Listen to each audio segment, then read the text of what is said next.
I'm sharing my screen. Yep. तो hope मेरा screen सबको दिख रहा होगा. The screen is visible for any everyone. So so so first of all, I'll talk about this course. Then we can talk about the uh, because कल मैंने काफी कुछ कवर कर लिया था कि आज मैं क्विकली बस बताऊंगा, आपको 2 मिनट ज्यादा नहीं लगेंगे, ज्यादा नहीं लूंगा. हाँ, बिकॉज ये जो कोर्स है पूरा का पूरा एआई पावर्ड डेटा एनालिटिक्स है, जिसके अंदर से हम लोग पाइथन, पावर बीआई और एमएल, ये 3 चीजों का पूरा कॉम्बिनेशन पढ़ेंगे. जिसमें पाइथन के अंदर पाइथन मॉड्यूल बोलते हैं हम लोग. पाइथन मॉड्यूल के अंदर ये पूरा कोर्स पहले तो 4 महीने करेगा, स्टार्टिंग में बोल देते हैं. तो दिस कोर्स मतलब this entire course will be for 4 months. AI powered data analytics इस कोर्स का नाम है. इसके अंदर फ्रेशर है या फिर अब एक्सपीरियंस है या फिर जो भी ट्रांजिशन करना चाहता है करियर डेटा एनालिटिक्स और एमएल के साथ, वो इस कोर्स को अवेल कर सकते हैं. अवेल मतलब they can register with this course. ठीक है. अभी इस कोर्स में क्या रहेगा थोड़ा सा क्लिक बताते हैं. उसके बाद ये आप ये सामने जो स्क्रीन मैंने शो कर रहा हूँ, ये सपोर्ट का नंबर है. ये पूरा ये सपोर्ट का नंबर है. इस सपोर्ट नंबर पे आप कॉल करके रजिस्ट्रेशन कर सकते हैं. किसी को कुछ ईमेल करना है तो ये मेरा ईमेल आईडी है. इस ईमेल पे आप मुझे ईमेल कर सकते हैं, कुछ पूछ सकते हैं. ठीक है. तो for now you can save this number. If you want to register you can call this number and register this course. Yes. तो बात करते हैं कि थोड़ा सा इंट्रो इंट्रो इंट्रो और ऐड कर देता हूँ कि इस कोर्स के बारे में क्या क्या रहेगा. थोड़ा सा ऐड करने के बाद फिर हम वी कैन स्टार्ट फिर मशीन लर्निंग के बारे में लर्न करना. तो सबसे पहले ये देखते हैं कि इस कोर्स में क्या है और क्या बेनिफिट होगा. तो इस कोर्स में हम सबसे पहले स्टार्ट करेंगे पाइथन मॉड्यूल, जिसके अंदर हम पाइथन पूरा एडवांस पढ़ेंगे, मतलब पूरा पाइथन पढ़ेंगे. उसके बाद फिर हम पाइथन के प्रैक्टिकल्स पढ़ेंगे साथ साथ, हर एक्सरसाइज के साथ साथ होता रहेगा. उसके अंदर पांडास, नमपाई, डेटा मैटप्लॉटलिब, सीबॉन, स्टैटिस्टिक्स और उसके प्रोजेक्ट्स. ये हो गया पाइथन मॉड्यूल. दूसरा मॉड्यूल हमारा रहेगा जिसमें एसक्यूएल पढ़ेंगे, एक्सेल पढ़ेंगे और पावर बीआई पढ़ेंगे. पावर बीआई के टूल्स भी पढ़ेंगे, इसके प्रोजेक्ट्स करेंगे. ये हो गया सेकेंड मॉड्यूल. इसको visualisation with Power BI module बोलते हैं हम लोग. तीसरा मॉड्यूल हम बोलते हैं एमएल, जिसमें एमएल के हम लोग बेसिक्स एमएल पढ़ेंगे. उसके बाद हम लोग उसके प्री प्रोसेसिंग स्टेप्स पढ़ेंगे. और नेक्स्ट हम लोग पढ़ेंगे एडवांस एमएल और algorithms. Algorithm plus advance ML दोनों पढ़ेंगे. एल्गोरिदम्स में हम रिग्रेशन, क्लासिफिकेशन दोनों मॉडल्स पढ़ेंगे, दोनों एल्गोरिदम्स पढ़ेंगे. जिसके अंदर रिग्रेशन हो गए, चाहे डीसीएम ट्री हो गए, चाहे एसवीएम हो गए, वो सब हम लोग कवर करेंगे इसमें. तो ये पूरा फिर उसके प्रोजेक्ट्स करेंगे.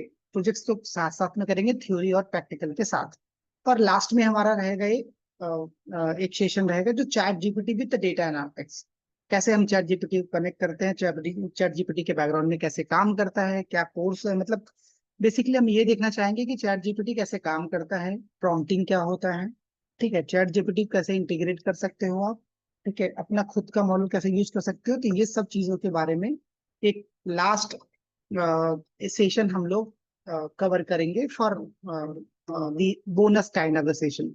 तो बोनस सेशन में आप ये समझ पाओगे कि एक्चुअल में चैट जीपीटी कैसे काम करता है, उसके पीछे चीजें क्या कैसे वर्क करती हैं, वो एलएलएम्स में क्या यूज होता है, क्या चीजें होती हैं, कैसे हम प्रॉम्प्ट देते हैं, कैसे हम प्रॉम्प्ट पूछते हैं, एपीआईज की वगैरह कैसे क्रिएट करते हैं. सब कुछ मैं आपको वो as a practical sessions for the ChatGPT, वो मैं आपको पूरा एक वीक का बोनस में आपको बताऊंगा कि कैसे चैट जीपीटी वगैरह काम करते हैं. इवन चैट जीपीटी के अलावा भी I can explain some other model also, जिसको हम बाद में कवर करेंगे. ठीक है. तो ये हो गया पूरा का पूरा, ये पूरा पूरा कोर्स हो गया जो हम लोग बुलाते हैं इसको AI power data analytics course. I hope सबको यहाँ तक क्लियर रहेगा. ये कोर्स जैसे मैंने बोला 4 महीने का है पूरा. और हफ्ते के 5 दिन हम लोग पढ़ेंगे, मंडे से फ्राइडे. मॉर्निंग का क्लास रहेगा 8 to 9. और मंडे टू फ्राइडे रहेगा. सैटरडे संडे तो आप एक्स्ट्रा क्लासेस ले सकते हो, जैसे किसी कम्युनिकेशन नहीं अच्छा है, इंटरव्यू सेशन कैसे अटेंड करना है, कुछ राइटिंग इंप्रूव कैसे करना है, और ग्रुप डिस्कशन करना है, और अलग अलग पॉइंट्स पे आपको कुछ प्रॉब्लम्स है, आचार डिस्कशन, मतलब ये सब पॉइंट्स पे आपको कुछ डिस्कस करना है, समझना है. इवन कम्युनिकेशन ज्यादा लोग काम करते हो तो ये एक्स्ट्रा क्लासेस सैटरडे को चलते हैं, तो आप सैटरडे को ये सब क्लासेस अटेंड कर सकते हो, क्योंकि जितना आपका टेक्निकल इंपॉर्टेंट है सेम आपका कम्युनिकेशन भी इंपॉर्टेंट है, ताकि आप इंटरव्यू अच्छे से क्रैक कर सको। ठीक है। लास्ट में एक चीज है, बहुत से लोग क्वेश्चन रहता है कि सर बताओ कि हमारे यहाँ पे प्लेसमेंट होता है कि नहीं। हाँ, प्लेसमेंट पूरा होता है, प्लेसमेंट 100% होता है। बस हमारे कुछ क्राइटेरियाज होते हैं, जैसे कि हम इंटरव्यू भेजने के पहले एक मॉक इंटरव्यू लेते हैं, मतलब हम खुद ही इंटरव्यूज लेते हैं, फिर उसके अकॉर्डिंग सेलेक्ट करके आपको भेज देते हैं। उसके लिए आपको टाइम देते हैं, प्रिपरेशन देते हैं, पूरा पढ़ाते हैं, नोट्स देते हैं, सब कुछ प्रिपेयर कराते हैं। उसके बाद फिर हम आपका एक छोटा इंटरव्यू लेते हैं, ताकि आप अपना प्रिपरेशन और अच्छे से कर सको और फिर आप इंटरव्यू के लिए जा सको। ठीक है। तो इस पूरे कोर्स में आपको मल्टीपल बेनिफिट्स हो जाएगा। पहला, एक तो पाइथन आपको पूरा अंडरस्टैंड होगा। दूसरा, पावर बीआई वगैरह जहां भी आप करना चाहते हो वो कर सकते हो। इसके साथ ये पूरा course data analytics with ML है, तो एमएल भी आपको नॉलेज हो जाएगा कि एमएल कैसे काम करता है, क्या होता है, ट्रेनिंग कैसे होते हैं, प्री प्रोसेसिंग क्या बोलते हैं, सारे यूज कैसे होते हैं। इवन चैट जीपीटी आप बेसिक्स अंडरस्टैंडिंग हो जाएगा कि कैसे काम करता है। तो इस पूरे कोर्स में आप ये सब चीजें एक साथ आप ले सकते हो, समझ सकते हो और कर सकते हो। ठीक है। और ये पूरा का पूरा कोर्स ऑनलाइन रहेगा, ऑफलाइन नहीं है, पहली बात। दूसरी बात, ये पूरे कोर्स में आपको एक लाइव क्लासेस सब मिलेंगे, कुछ रिकॉर्डेड सेशन नहीं है कि ये रिकॉर्डेड सेशन आपको दे दिया और आप देख रहे हो, नहीं। All the sessions live classes रहेंगे, जहाँ पे मैं इंस्ट्रक्टर हूँ। मैं आपको माय नेम इज जितेन, तो मैं आपको पूरा 4 महीने और जो मैंने बताया बोनस सेशंस वो पूरा कवर करूंगा। उसके बाद आपका बेसिकली मॉक इंटरव्यू के लिए प्रिपरेशन कराऊंगा, फिर you are ready for the interview. तो ये पूरा प्रोसीजर है। आई होप यहाँ तक सबको क्लियर होएगा। तो ज्वाइनिंग के लिए कोई भी ज्वाइन कर सकता है, जो भी इंटरेस्टेड है, एक्सपीरियंस या फ्रेशर्स, कॉलेज एक्सपीरियंस, या फिर तो जिसको बेसिक कंप्यूटर का नॉलेज है वो भी इस कोर्स को ज्वाइन कर सकता है। क्योंकि पाइथन सीखना आज the trend of the every industries. आप कुछ भी काम करते हो, you should know the Python. कोई प्रॉब्लम नहीं है for learning the Pythons, that will be added advantage for your careers. तो I would recommend to everybody join this course, understand the Python, understand the Power BI stuff, and basic and advanced MLs, and the bonus session with the chat GPT, how the chat GPT works in the backgrounds, promptings to all the basics, API, how to communicate with the chat GPTs, how they responded, what basis respond, what is the differences, the many of the parts, then all the things we are going to cover in this entire course. Okay, got it? Yeah, I'm not going to take too much time. And एक ये support number है, ठीक है। It suppose number पे आप call करके आगे का डिस्कशन करना है, आपको इंटरेस्टेड है क्या चीजें, क्या पसंद है नहीं पसंद है, what ever you have a question, you can call this number, discuss and just let us know if you have any questions. मैं आपको लास्ट में एक 8:50 पे मैं आपको एक 5 और 10 मिनट्स का समय दूंगा, wait for a interesting session, at least आपको कुछ अंडरस्टैंडिंग होगा। आपको जिसको भी कुछ क्वेश्चन पूछना है 8:45 और के आसपास मैं आपको अनम्यूट करूंगा। आप उस टाइम पे जो भी आपके पास क्वेश्चन है, जो भी आप चैट में डाल रहे हो, वो मेरे से पूछ सकते हो कि सर ऐसा ऐसा है, बताओ। ठीक है। तो let's start the workshop sessions. ठीक है। तो just note it down this number again, I am saying because I am swapping the screen, and ये सेशन पूरा रिकॉर्डेड है अगेन। सो आज डिस्कस करते हैं, फिर डिस्कस करते हैं आज का एजेंडा है। ये जो वर्कशॉप सेशन है हम लोगों ने कल से स्टार्ट किया था। कल हम लोग ने बेसिक समझा था, जो मैंने आपको बेसिक ट्री बताया वो हमने काफी डीप में समझा था सारे कोर्स के बारे में। चाहिए तो मैं आपको वो पीपीटी शेयर कर दूंगा, आप उसके अंदर और क्वेश्चंस पूछ सकते हो। ये रिकॉर्डेड सेशन है, तो किसी को रिकॉर्डेड सेशन चाहिए कि इससे सुनने के लिए चाहिए तो वो भी अवेलेबल हो जाए। तीसरी बात, आज का एजेंडा डिस्कस करते हैं कि आज का एजेंडा क्या है। बस एजेंडा के पहले, my self Jiten Dubey, and I'm the instructor of the entire course, and I'm having the 11 plus year of experience. I'm industries guys. I'm working on one of the US based company right now. So I'm a lead on a company, basically for the data analytics and AI. So this is the course which help you to just transition your careers on the data analytics as well as the analytics. Very basics. Okay. I hope यहाँ तक सबको clear रहेगा।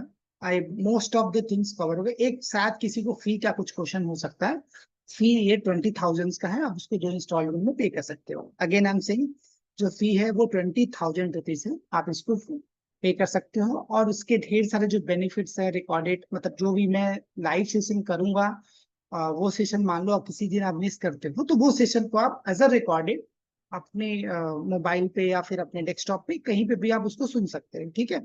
तो वो सब आपको एक app वगैरह मिलेगा, जहाँ पे आप जाके नोट्स और ऐप सब कुछ आप जाके वहाँ पे चेक कर सकते हो, वीडियो देख सकते हो, ठीक है।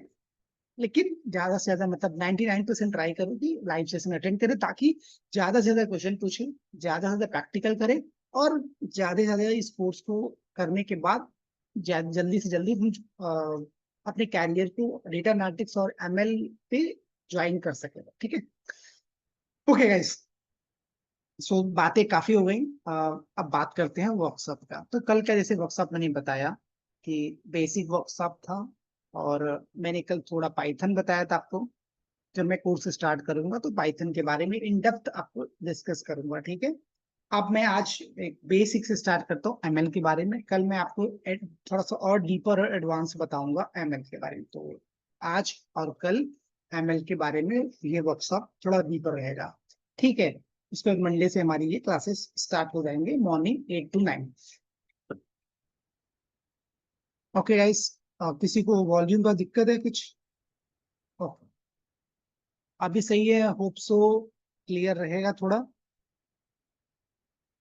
मैं थोड़ा वॉल्यूम तो है ही already. I don't think so कुछ मेरा आवाज का प्रॉब्लम रहेगा, ठीक है। ओके गाइस, चलो। तो एजेंडा आज का क्या रहेगा? एजेंडा ये है, सबसे पहले हम ये समझते हैं एआई क्या होता है, मशीन लर्निंग क्या होता है, ठीक है, in very simple term. I am not going to complicate कि ये क्या है, वैसा वो बहुत सिंपल बताऊंगा। उसके बाद टाइप ऑफ मशीन लर्निंग क्या होता है, टाइप ऑफ मशीन लर्निंग के बारे में बात करेंगे थोड़ा। 80-90% प्रैक्टिकल, थ्योरी और प्रैक्टिकल दोनों रहेगा। मैं प्रैक्टिकल भी ट्राई करूंगा, if time approves then I will start practical as well. उसके बाद थोड़ा मैं डिफर करूंगा कि ये सब चीजें क्या होती हैं, जैसे सुपरवाइज अनसुपरवाइज रीइंफोर्समेंट। उसके बाद रिग्रेशन और क्लासिफिकेशन, फिर उसके एल्गोरिदम के नेम्स, ठीक है, वगैरह वगैरह मैं आपको।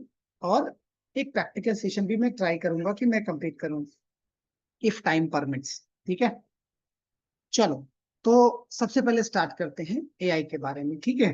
तो मैंने एक अच्छा सा इमेज निकाल के रखा हो, that will help you to just understand.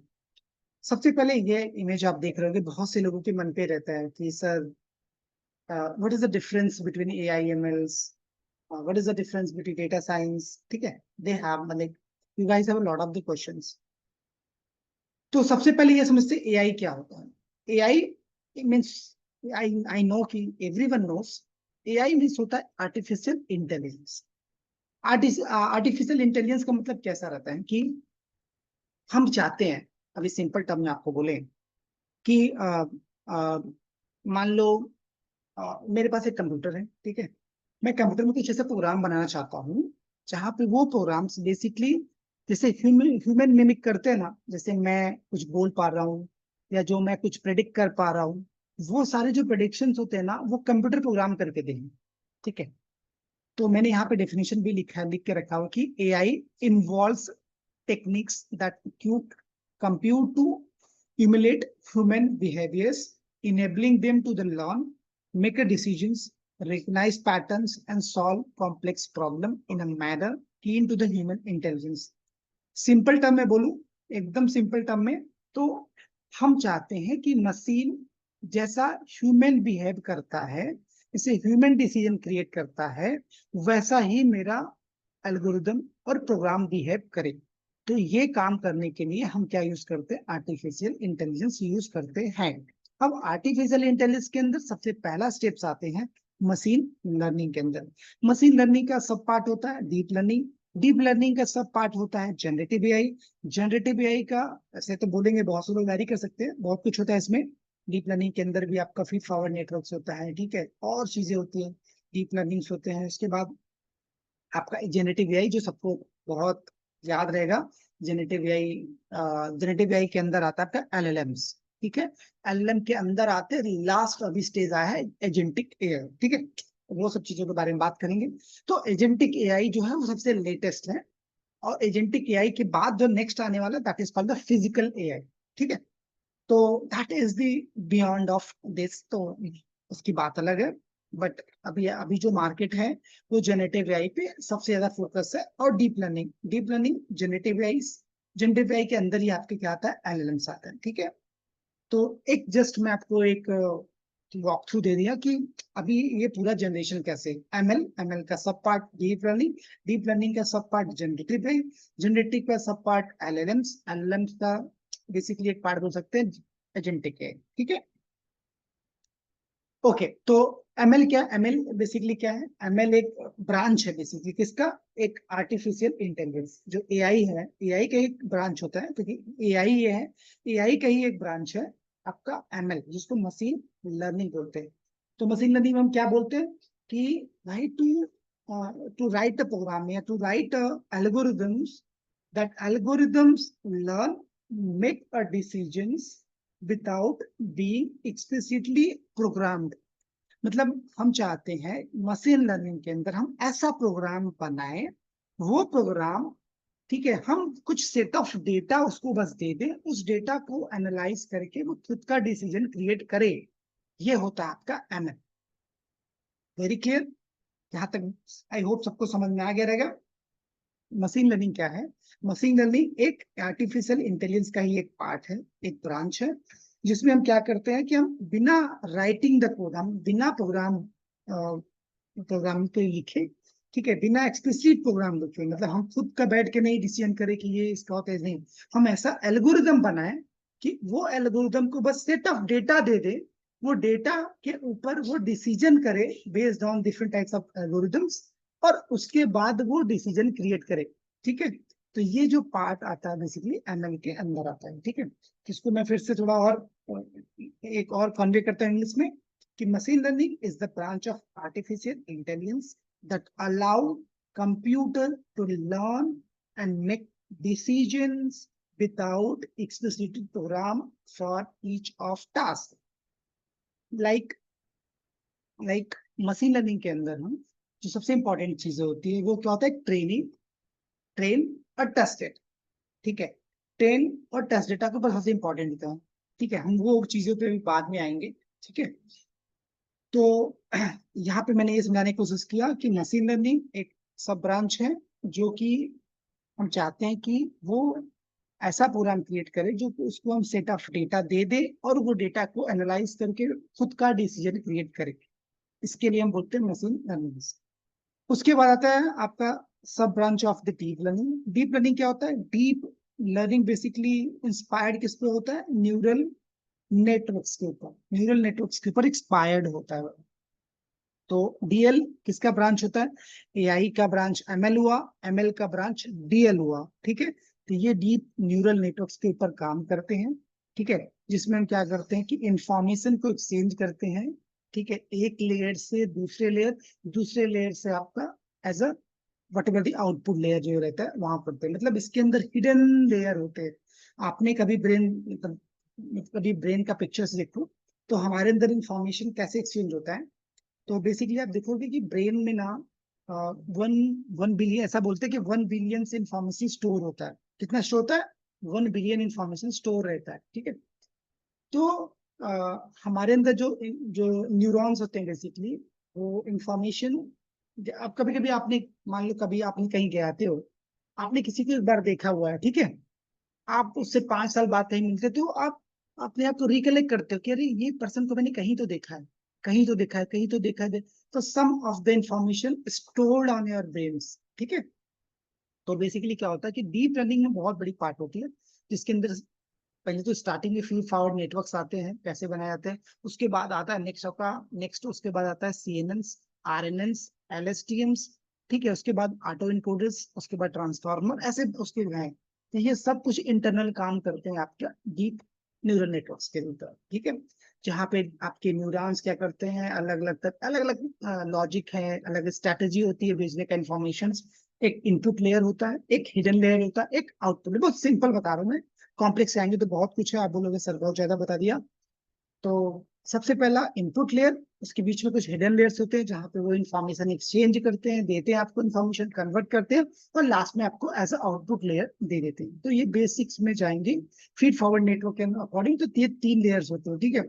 उसके अंदर आगे फीड फॉरवर्ड नेटवर्क का होता है, बैक प्रोपोगेशन का होता है, फॉरवर्ड प्रोपोगेशन का, वो सब चीजों के ऊपर फिलहाल ये कोर्स नहीं है, लेकिन मैं ट्राई करूंगा यदि कोई इंटरेस्टेड रहेगा तो उसको मैं थोड़ा एक्सप्लेन कर सकता हूँ, ठीक है, ताकि वो समझ पाए कि डीप न्यूरल नेटवर्क कैसे काम करता है। ठीक। नेक्स्ट आता है जनरेटिव एआई। जनरेटिव एआई क्या, बेसिकली एक पार्ट है किसका, डीप लर्निंग का, ठीक है। डीप लर्निंग से के ही जो न्यूरल नेटवर्क है इसके बेसिकली काम करते हैं। देखो जनरेटिव एआई इसलिए फेमस है ना क्योंकि इसमें बहुत वास्ट डेटा लगता है। इतना वास्ट डेटा लगता है ना कि मत पूछो। मतलब बिलियंस ऑफ पैरामीटर पे ट्रेंड होते हैं, बहुत ह्यूज डेटा सेट होता है इनका। इसके लिए आप देखो कि एलएलएम्स जो ट्रेनिंग होता है ना, जो एक्चुअल ट्रेनिंग करते हैं डेटा के ऊपर, वो बहुत बहुत बड़ा डेटा सेट होता है, इतना छोटा नहीं होता है, क्योंकि एलएलएम्स को काफी इंफॉर्मेशन होता है for all the things, because उसके अंदर हम हर तरह के डेटा फीड करते हैं, ठीक है। चाहे वो अलग अलग डेटा आप ले सको, क्योंकि एलएलएम से आप text text to text data generate करते हो, एलएलएम से आप टेक्स्ट टू इमेज जनरेट करते हो, एलएलएम से आप इमेज टू टेक्स्ट जनरेट करते हो, इमेज टू इमेज जनरेट करते हो, ठीक है, वीडियो टू इमेज है, बहुत ढेर सारी चीजें होती है, ठीक है। बट सबका अलग अलग मॉडल्स है, अलग अलग तरीके हैं।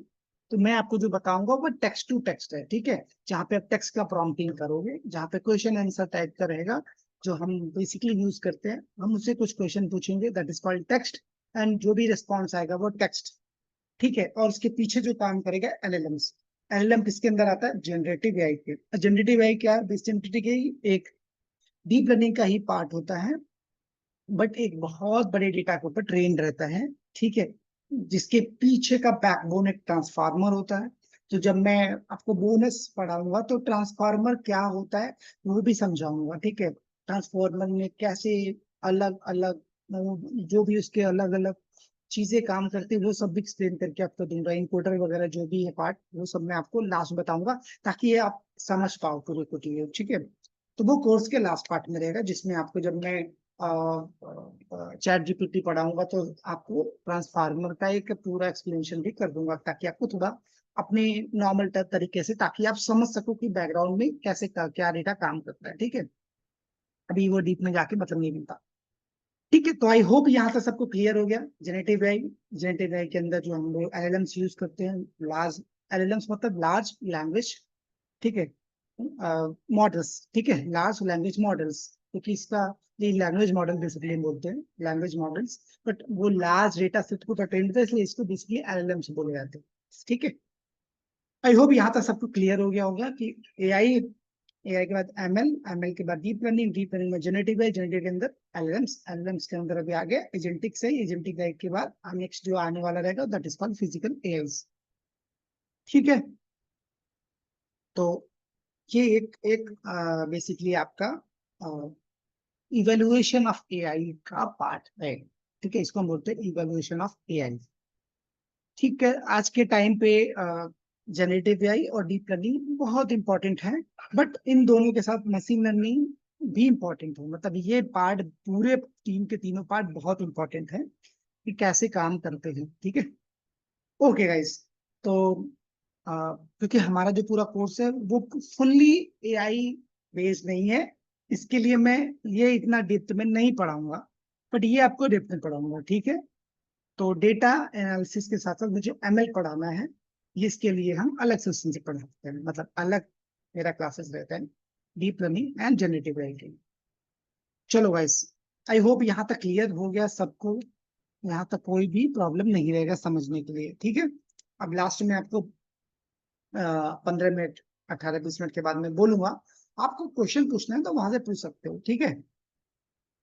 बेसिक हमने समझ लिया, अब हमने समझ लिया व्हाट इज एआई, ठीक है। अब एआई के अंदर और मशीन लर्निंग के बारे में हमने समझ लिया, अब मैं वापस इसको फिर से इंट्रोड्यूस नहीं करता, ठीक है। अब हम बात करते हैं तीसरे पॉइंट से कि what is the machine learning, sorry, what is the type of, we can say the type of machine learning, ठीक है, type of machine learning. What is machine learning? We have already covered, so we ignored. We have already done that. Now we have start the types of machine learning. ठीक है, आप सब लिखो types of machine learning के पहले एक छोटा सा पॉइंट होता है कि स्ट्रक्चर डेटा, अनस्ट्रक्चर्ड डेटा। ठीक है, जो डेटा होता है हमारे पास, डेटा इज द ऑयल। अभी के टाइप में क्या बोलते हैं, data is nothing just oil. क्योंकि हमारे पास अभी इतने अलग अलग सोर्सेस से डेटा है, उस डेटा को लेके हम प्रोसेसिंग करते हैं। ठीक है, प्रोसेसिंग करते हैं मतलब एमएल या डीएल के जो भी मॉडल्स है या लार्ज लैंग्वेज जो भी है। तो बेसिकली अभी डेटा को एनालाइज करके, प्रोसेसिंग करके, ट्रेनिंग करके वगैरह वगैरह। मैं ट्रेनिंग के पहले का पार्ट नहीं जाता कि कैसे एनवीडिया काम करता है, कैसे वगैरह वो सब होता है। ठीक है, that is a different story, but उसको भी आपको समझना है। आप पढ़ सकते हो। ठीक है, किसी को नहीं समझता कैसे काम करता है, ठीक है, तो मैं वो अलग से समझा दूंगा कि कैसे एनवीडिया बेसिकली डेटा को ट्रेन करता है। अलग अलग एनवीडियास के जीपीयूस क्या होते हैं, जीपीयू ट्रेन कैसे करता है, कौन से किस पे ट्रेन होता है, ट्रेनिंग के लिए कौन सा जीपीयू अच्छा होता है, वगैरह वगैरह। We can discuss separately. किसी को ऐसा इंफॉर्मेशन चाहिए तो मैं वो चीज भी एक्सप्लेन कर दूंगा।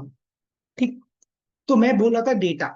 तो डेटा बेसिकली, डेटा हमारे पास स्ट्रक्चर फॉर्म में रहते हो और अनस्ट्रक्चर फॉर्म में रहते हैं। ये दो चीज अब याद में, सेमी स्ट्रक्चर भी लोग जोड़ देते हैं, लेकिन स्ट्रक्चर अनस्ट्रक्चर और सेमी स्ट्रक्चर भी बोल सकते हो। सेमी मतलब हाफ स्ट्रक्चरल डेटा में होते हैं और हाफ अनस्ट्रक्चरल डेटा में होते हैं। ठीक है, अब समझना बातों को जो मैं बता रहा हूँ कि स्ट्रक्चर्ड पहला होता है स्ट्रक्चर्ड, दूसरा होता है सेमी स्ट्रक्चर, तीसरा अनस्ट्रक्चर्ड हो सकते हैं। तो जो पहला होता है ना स्ट्रक्चर डेटा, तो स्ट्रक्चर डेटा में क्या होता है कि हमारे पास कभी कभी आपने देखा होगा कि आपको एक्सेल सीट मिलती है स्कूल से, कॉलेज से, या कि कोई क्लाइंट है आपका, या फिर कहीं से भी आपको, जहाँ पे वो इंफॉर्मेशन देते हैं कि ये आपका सीट है, आपका प्रोग्रेस कार्ड है, वगैरह वगैरह जो भी आपको मिलता है।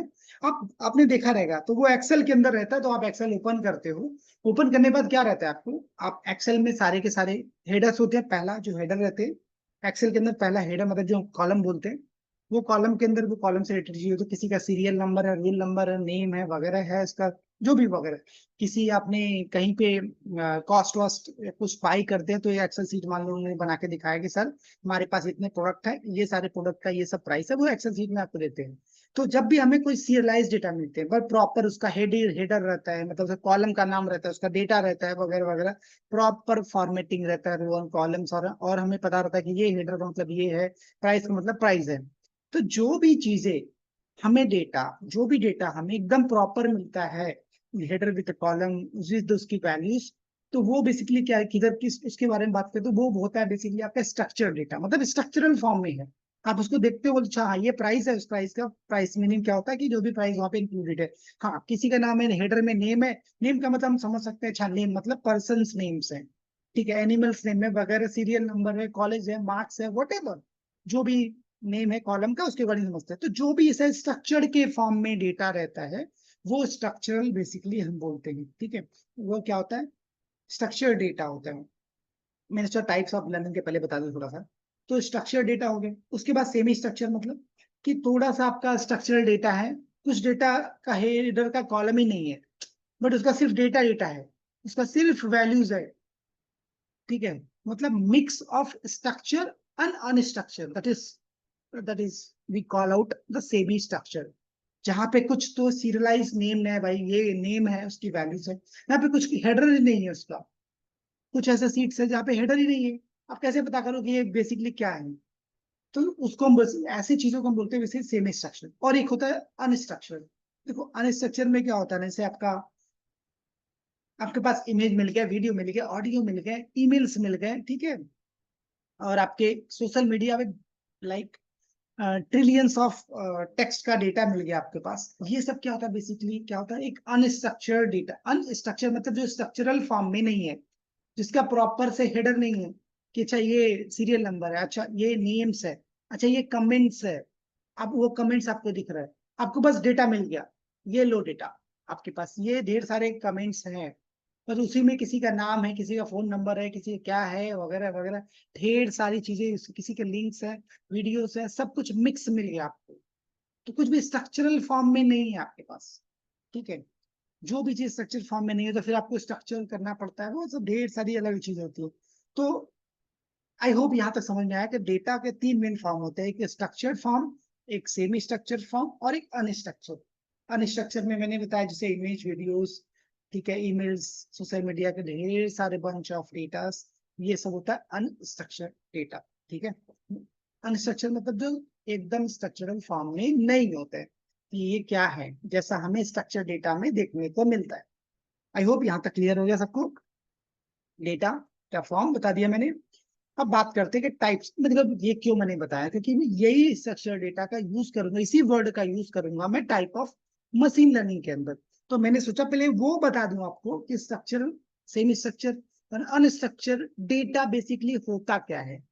ठीक है, उसके बाद फिर जब मैं सेशन स्टार्ट करूंगा ना, तो मैं आपको वो वगैरह दिखा दूंगा, देखो ये एक्सेल सीट है, ये स्ट्रक्चर ऐसा डेटा हो गया, ये हो गया आपका सेमी स्ट्रक्चर डेटा, ये हो गया आपका अनस्ट्रक्चर। इमेज वगैरह आप देखते ही हो, अनस्ट्रक्चर डेटा होता है। ठीक है, अब उसको ढेर सारे इमेज कहीं फोल्डर में रख लो, तो क्या बोलोगे वो तो बोलोगे नहीं कि बेसिकली ये ऐसा है। वो मिक्स ऑफ डेटा हो सकते हैं, कोई इमेज खोलोगे तो कुछ और रहेगा, किसी इमेज में कुछ और रहेगा। ठीक है, तो वो एग्जाम्पल के साथ मैं आपको उस टाइम पे बता भी दूंगा। ठीक है, उसके बाद अब बात करते हैं टाइप्स ऑफ मशीन लर्निंग। थोड़ा टाइम ज्यादा चला जाता है, मैं चाहूँ और करने कवर करने का। तो अब बात करते हैं सबसे पहले कि सुपरवाइज मशीन लर्निंग क्या होता है। ठीक है, टाइप ऑफ मशीन लर्निंग ये सबको पता रहेगा, बेसिक्स है सबसे पहला, कि सुपरवाइज, अनसुपरवाइज और रीइंफोर्समेंट। ठीक है, तो सबसे पहले हम जो मशीन लर्निंग ज्यादा चीजें पढ़ते हैं, ज्यादा चीज हम जो पढ़ेंगे तो सुपरवाइज मशीन लर्निंग होता है या सुपरवाइज लर्निंग होता है। ठीक है, सुपरवाइज जो मैंने रिग्रेशन टर्म लिखा हुआ, जो मैंने क्लासिफिकेशन टर्म लिखा हुआ, ये दोनों टर्म बेसिकली कहाँ पे आते हैं, सुपरवाइज मशीन लर्निंग के अंदर आते हैं। मतलब पहले वाले इसके अंदर आते हैं, सुपरवाइज लर्निंग के अंदर आपकी चीजें आती है। ठीक है, अनसुपरवाइज, अनसुपरवाइज का मतलब ये होता है कि हमारे पास बेसिकली हम अनसुपरवाइज टाइप के डेटा को लेंगे और कैसे इसको ट्रेन करेंगे। ठीक है, तो अनसुपरवाइज डेटा के लिए भी डिफरेंट डिफरेंट टाइप्स के एल्गोरिदम्स है। ठीक है, वो भी हम कवर करेंगे, जिसको हम बोलते हैं क्लस्टरिंग। ठीक है, तो सुपरवाइज के अंदर क्या होता है, बेसिकली रिग्रेशंस बोल सकते हो, क्लासिफिकेशन बोल सकते हो। क्लासिफिकेशन ढेर सारे वेरिएंट्स होते हैं, क्लासिफिकेशन बाइनरी होता है, क्लासिफिकेशन मल्टी क्लास होता है। ठीक है, मल्टी क्लास होता है, मल्टी लेबल्स होते हैं, वो मैं भी आपको बता रहा हूँ। ठीक है, तो पहले स्टार्ट करते हैं सुपरवाइज मशीन लर्निंग के बारे में। आई होप यहाँ तक क्लियर सबको समझ में आएगा। ठीक है, तो सुपरवाइज मैं बहुत डीप में नहीं बताऊंगा, सिंपल बताऊंगा कि सुपरवाइज का मतलब क्या है। सुपरवाइज बोलता है भाई मुझे डेटा एकदम से, इसको हम बोलते हैं इंडिपेंडेंट वैल्यू, डिपेंडेंट वैल्यू, इसको कैटेगोरिकल डेटा वगैरह बोल सकते, और एक टारगेट डेटा, बहुत से लोग बोलते हैं, बट सिंपल टर्म बोलो, इंडिपेंडेंट डेटा, डिपेंडेंट डेटा। ठीक है, इंडिपेंडेंट डेटा मतलब नंबर ऑफ फीचर्स, मतलब आप जब कोई ट्रेनिंग देने जाए, कोई किसी का जैसे, मतलब एक आपके पास हाउस करके है, मेरे पास एक्सेल्स में ओपन करता हूँ, आपको थोड़ा मैं बताऊं।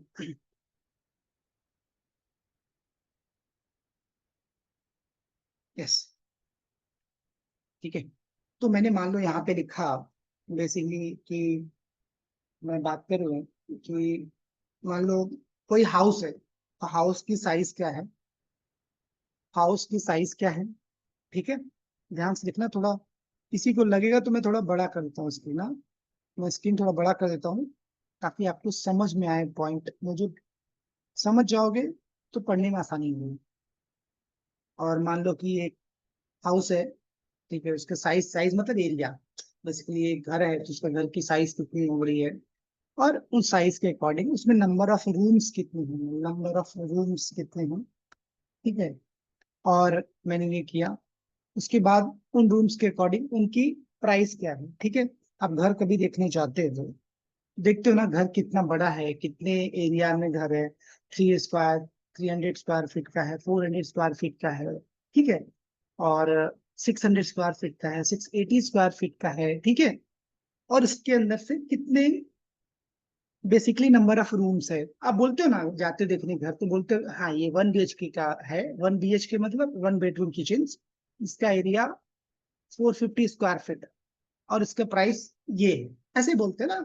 आप किसी मेट्रो सिटी में जाओ, दिल्ली, मुंबई, पुणे, हैदराबाद, कहीं भी जाओ, बेंगलुरु, वहां जाओगे आपको 1 RK, 1 BHK, 2 BHK, 3 BHK ऐसे रहते हैं, ठीक है।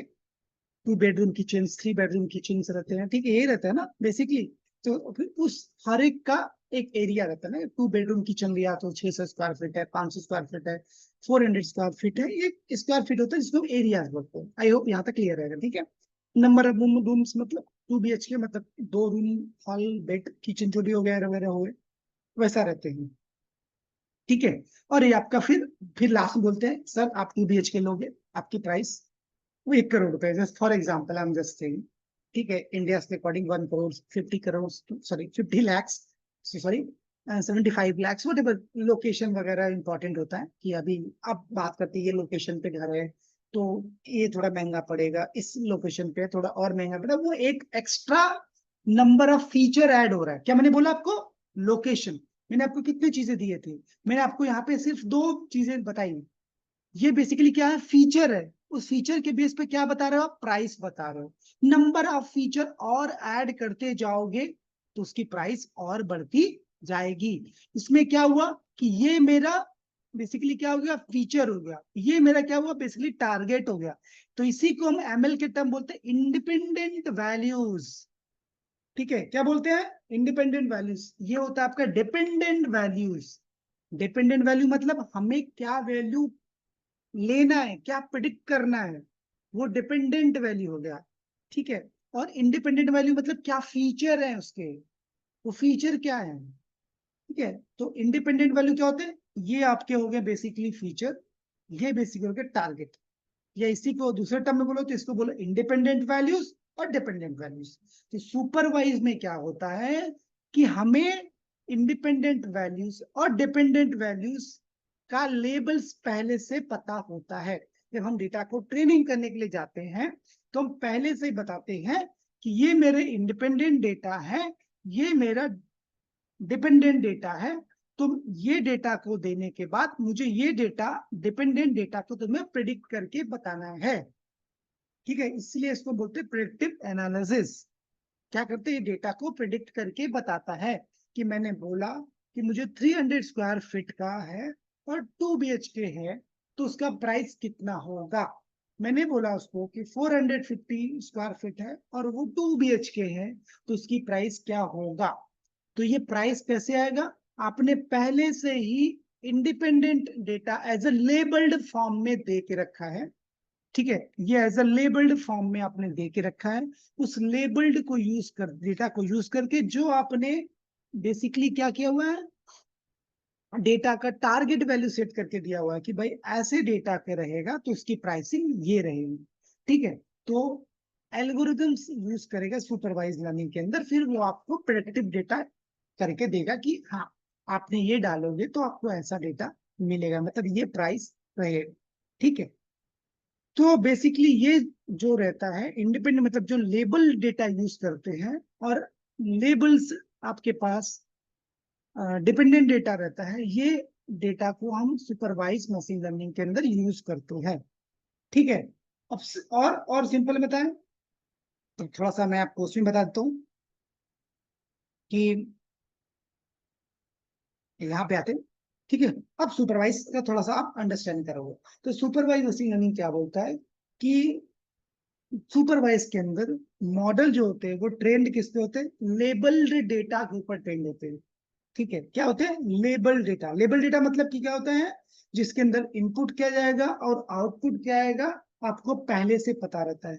इनपुट एज अ डेटा और output as a data, output as a label क्या रहेगा वो पहले से पता है आपको। मान लो मैंने यहाँ पे बोला कि 300 स्क्वायर फीट का यदि हमने 1 BHK रूम रखा है यहाँ पे, ठीक है, तो उसकी प्राइस मैं यहाँ पे मान लो डॉलर्स में रखता हूँ, या फिर जो भी, मैंने $5,000 बोल दिया, ठीक है, एग्जांपल दे रहा हूँ मैं आपको। तो ये बेसिकली क्या हो गया? ये आपका डेटा हो गया, ये आपका लेबल्ड जो आउटपुट डेटा हो गया, ठीक है। तो बेसिकली हम इनपुट डेटा देंगे ये वैल्यूज और हमें ये आउटपुट डेटा मिलेगा। तो सुपरवाइज लर्निंग के अंदर हम बेसिकली इनपुट डेटा देते हैं और आउटपुट डेटा लेते हैं, क्लियर? ठीक है, तो इसमें क्या होता है कि ये इसके जो सुपरवाइज के जो मॉडल्स होते हैं बेसिकली वो रिग्रेशन बेस्ड मॉडल होते हैं और क्लासिफिकेशन बेस्ड मॉडल होते हैं। तो रिग्रेशन बेस्ड में क्या होते हैं कि हमें कोई कंटिन्यूस डेटा प्रेडिक्ट करनी होती है, वो मैं भी आता हूँ आपको। और क्लासिफिकेशन में बेसिकली, क्लासिफिकेशन मतलब क्लासिफाइड, मतलब ये होगा कि ये होगा। सबसे अच्छा एग्जाम्पल आपने सुना होगा कि स्पैम नॉट स्पैम। ठीक है, ठीक है, तो या फिर ये होगा कि या फिर ये होगा, यस होगा या फिर नो होगा। ठीक है, इसको क्लासिफाई कहते हैं। तो क्लासिफाई के अंदर कैटेगरीज होते हैं कि क्या बाइनरी क्लासिफिकेशन है, क्या मल्टी क्लास है, क्या मल्टी लेबल है। तो क्लासिफिकेशन के अंदर तीन क्लासिफिकेशन होते हैं, बाइनरी, मल्टी क्लास और मल्टी लेबल क्लासिफिकेशन। ठीक है, वो सब मैं आपको आगे पढ़ाऊंगा। और रिग्रेशन में क्या होता है, रिग्रेशन में आपको बेसिकली हम कंटिन्यू डेटा प्रिडिक्ट करते हैं।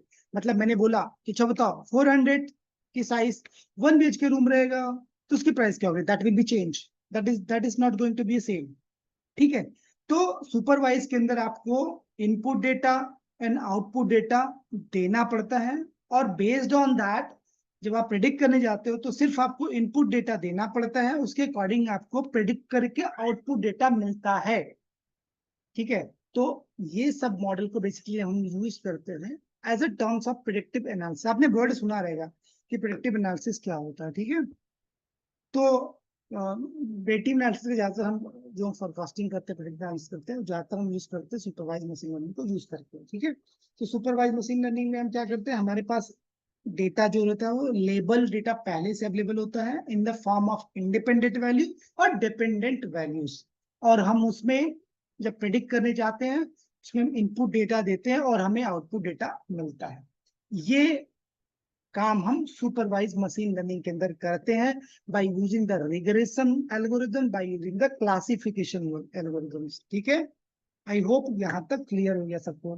मैंने आपको एग्जांपल भी दे दिया कि कोई भी घर है तो घर का बेसिकली साइज क्या है, नंबर ऑफ रूम किसमें है, लोकेशन है, वगैरह वगैरह। ये सब बेसिकली इसको फीचर बोलते हैं। ये सब फीचर को यूज करते हुए एक प्राइस होता है। ठीक है, क्या होता है, बेसिकली प्राइस होता है। तो देखो तीन चार चीजें मिक्स कर रहा हूं मैं, याद रखो। या फिर आप इसको इंडिपेंडेंट वैल्यू बोलो और डिपेंडेंट वैल्यू बोलो, एक चीज बोल सकते हैं। या फिर इसको आप बोलो लेबल्स, इसको आप बोल सकते हो, सॉरी, इसको आप फीचर्स बोलो, इसको लेबल बोलो। ये भी टर्म बोल सकते हो। ठीक है, कि ये सब फीचर्स है उसका, ये लेबल डेटा है। ठीक है, ये भी टर्म बोल सकते हो आप कि ये सब फीचर्स है, इनके बेसिस पे ये लेबल प्रिडिक्ट करना है। तो जो प्रिडिक्ट करते हो ना वो लेबल्स हो गए आपको, जिसको हम डिपेंडेंट वेरिएबल भी बोलते हैं, डिपेंडेंट वैल्यू भी बोल सकते हैं। जिसको हम फीचर फीचर में बार बार बोल रहे हैं उसको भी इंडिपेंडेंट भी वैल्यू बोल सकते हो कि ये इंडिपेंडेंट वैल्यूज है, हम डिपेंडेंट वैल्यूज में क्या है वो पता कर रहे हो। ठीक है, तो कंफ्यूज मत होना। तीन चार कोई बोलेगा आपके पास इतने नंबर ऑफ फीचर्स है, उस फीचर के अकॉर्डिंग आप ये लेबल प्रिडिक्ट करते हो, समझ जाना है। जो प्रिडिक्ट करते हो ना बेसिकली वही आपका डिपेंडेंट वैल्यूज है। इंडिपेंडेंट वैल्यू बोलो, डिपेंडेंट वैल्यू बोलो, फीचर्स बोलो, या फिर आप उसका लेबल बोलो। ठीक है, कोई भी टर्म यूज कर सकते हो इस आपको यूज। इसके बारे में बात करते हैं लास्ट कि अनसुपरवाइज के बाद। ठीक है, इसके बाद आपका नेक्स्ट आ गया अनसुपरवाइज। ठीक है, अनसुपरवाइज मैंने क्या बताया, देखो अनसुपरवाइज का सिंपल मीनिंग ये है कि हमारे पास अनस्ट्रक्चर्ड फॉर्म में डेटा अवेलेबल है। जैसे एग्जांपल ले लो कि आपने यूट्यूब पे, यूट्यूब नहीं, मान लो आपने गूगल इमेज के अंदर गया, ढेर सारे इमेज डाउनलोड कर लिए।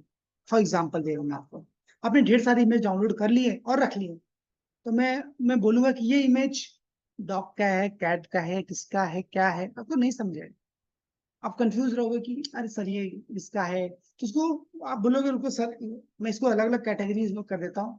कैट का डेटा अलग, ठीक है, एनिमल, इस पर्टिकुलर डॉग का डेटा अलग, इस पर्टिकुलर कैटेगरी का डेटा अलग। तो आप बेसिकली क्या करो, अलग अलग कैटेगरी में डेटा को कन्वर्ट, मतलब आप सेपरेट आउट कर रहे हो। तो अनसुपरवाइज बेसिकली होता है क्लस्टरिंग एल्गोरिदम्स।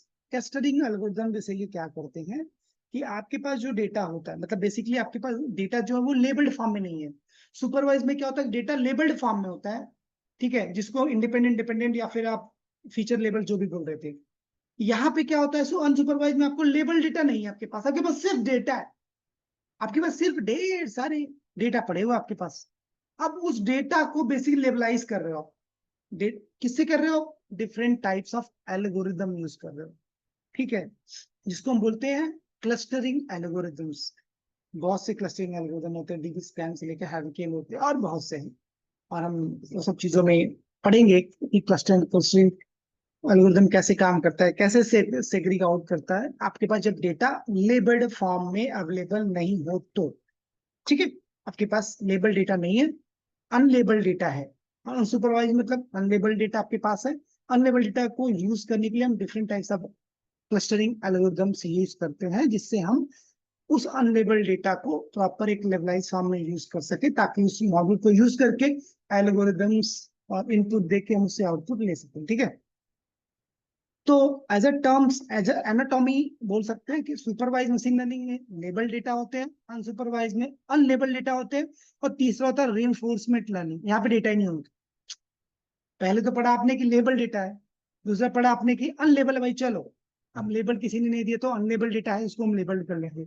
लेकिन तीसरे टर्म रीइंफोर्समेंट, यहाँ पे तो डेटा ही नहीं है आपके पास। रीइंफोर्समेंट में डेटा होता ही नहीं है, ठीक है, डेटा होता ही नहीं है। डेटा यहाँ पे सिर्फ एक छोटे छोटे एजेंट बैठे होते हैं, वो ट्रायल एंड टेस्ट करते रहते हैं, ट्रायल एंड टेस्ट करके डेटा खुद से जनरेट करते हैं। अच्छा एग्जाम्पल है, रिफोर्समेंट लर्निंग का सबसे अच्छा एग्जाम्पल है, जब कोई बेबी बॉर्न होता है, कोई बच्चा बड़ा हुआ मतलब पैदा होता है, बड़ा होता है, तो वो चीजें देख देख के, लोगों की बातें सुन सुन के, देख देख के, वो धीरे धीरे ग्रैप्स कर करके वो बनता है। कुछ अच्छा करता है, गिरता है, फिर खड़ा होता है, गिरता है, उठता है, दौड़ता है, गिरता है, वो सीख रहा है बेसिकली। ट्रायल एंड इसी बोलते हैं एल्गोरिथम्स में, रीइंफोर्समेंट लर्निंग में भी यही होता है। ये ह्यूमन के इवोल्यूशन पे ही बना हुआ है। ये भी क्या करते हैं ना कि वहां पे कोई डेटा होता नहीं है। रीइंफोर्समेंट मतलब you don't have data, you have create the data based on the trial and test. ठीक है, बोलते हैं ना, आप आप यहाँ से कहीं गए, आप यहाँ से कहीं जाओगे तभी तो आपको समझेगा ना। आप किसी, बोलते हैं मैंने IAS के एग्जाम दिए, अब आप बिना IAS के एग्जाम दिए कैसे बोल सकते हो कि इसमें क्या प्रॉब्लम्स है, नहीं है, कैसे इंप्लीमेंट करें, नहीं करें, कैसे पास कर सकते हैं, नहीं कर सकते, फेल कैसे सकते हो। आप समझने के लिए आपको पहले तो समझना पड़ेगा ना, आपको एग्जाम देना पड़ेगा, पढ़ना पड़ेगा, स्टडी करना पड़ेगा, तब बता सकते हो आप। वही सेम चीजें है। रीइंफोर्समेंट बेसिकली क्या है कि हम, आपके पास कुछ बेसिकली डेटा नहीं है, हम एक इन्वायरमेंट क्रिएट करते हैं, एक इन्वायरमेंट में एक प्रोग्राम एजेंट बनाते हैं छोटा सा, और उसको देते हैं और बोलते हैं भाई तुम्हें ये पर्टिकुलर तुम्हारा एम है IAS निकालो। तुम कैसे निकालोगे, तुम्हारा तुम्हारे ऊपर है। तुम्हें पढ़ने के लिए ढेर सारे पूरे इंटरनेट पे डेटा पड़े हुए हैं, वहां से डेटा लो, पढ़ो, एग्जाम दो, पास करना है। ठीक है, तो हर एक प्रोग्राम के अंदर इन्फोर्समेंट में एक डिसाइड किया जाता है, एक इन्वायरमेंट होता है, इन्वायरमेंट के अंदर एक गोल डिसाइड होता है, गोल्ड के अंदर एक स्टेट होता है, एक ट्रायल एंड टेस्ट वो प्रोग्राम करते रहता है कि मैं इस पर्टिकुलर प्लेस पे कैसे पहुंचूंगा। यदि वो पर्टिकुलर प्लेस पे नहीं पहुंच पाता है, यदि वो किसी अलग तरीके से पहुंचता है, बहुत लेट करता है, तो हम इसके ऊपर क्या लगाते हैं, पेनल्टी लगाते हैं। ठीक है, पेनल्टी लगाते हैं ताकि वो और अच्छे से काम करे। यदि वो अच्छा काम करता है, ठीक है, मैंने आपको IAS के एग्जाम के दाम, मान लो किसी डेस्टिनेशन पे जाना है आपको, तो उस डेस्टिनेशन पे जाने के लिए सबसे शॉर्टेस्ट पाथ कौन सा होगा, आप ढूंढते हो ना सबसे शॉर्टेस्ट पाथ कौन होगा, तो पहुंचने के लिए शॉर्टेस्ट पाथ आपको ढूंढना है। तो बेसिकली मैंने क्या बोला, रीइंफोर्समेंट लर्निंग के लिए आपको इन्वायरमेंट चाहिए, स्टेट चाहिए, ठीक है, एक एजेंट चाहिए, ट्रायल एंड टेस्ट करेगा, अच्छा काम करेगा तो उसको आप रिवॉर्ड दोगे, अच्छा काम करेगा तो आपको रिवॉर्ड दोगे, अच्छा काम नहीं किया तो पेनल्टी करोगे। ठीक है, उसके बेस पे ही trial and test and the final he reach the destination with the quickest fast. सबसे कम समय में कैसे पहुंचा जाएगा, he find out after some time. तो उसके पास वो नॉलेज धीरे धीरे गेन हो रहा है। ठीक है, तो ये जो पूरा काम होता है ना, इसको बोलते हैं रीइंफोर्समेंट लर्निंग। ठीक है, तो मैंने आपको सब बता दिया कि रिइंफोर्समेंट लर्निंग में 5 चीजें बहुत इंपॉर्टेंट होती है। पहला एनवायरमेंट, दूसरा स्टेट, ठीक है, तीसरा उसका रिवॉर्ड, चौथा पेनाल्टी, पांचवा उसका टैलेंट टेस्ट करके जो भी डिसीजन देता है। ठीक है, इसके बेसिस पे पूरा का पूरा इन्फोर्समेंट लर्निंग का पाथ क्रिएट होता है। ठीक है, तो हम यहाँ पे जो पढ़ेंगे वो बेसिकली सुपरवाइज और अनसुपरवाइज एल्गोरिथम्स के ऊपर पढ़ेंगे। ठीक है, आई होप यहाँ तक क्लियर है। डिफरेंस बिटवीन भी मैंने बहुत बता दिया, आपको समझ में आ गया रहेगा। कि जो जिसके पास लेबल डेटा है वो सुपरवाइज, जिसके पास डेटा नहीं है वो अनलेबल डेटा है। कल इसको मैं थोड़ा सा और बता दूंगा। उसके बाद मैं आपको प्रैक्टिकल दिखाऊंगा हाउस एंड प्राइस का। फिर उसके बाद एक एक एल्गोरिथम को आपको अच्छे समझाऊंगा, ठीक है। तो गाइस, आज के सीजन को स्टॉप करते लेट हो गया, एक्चुअली मुझे पहले ही स्टॉप करना था। Sorry for that.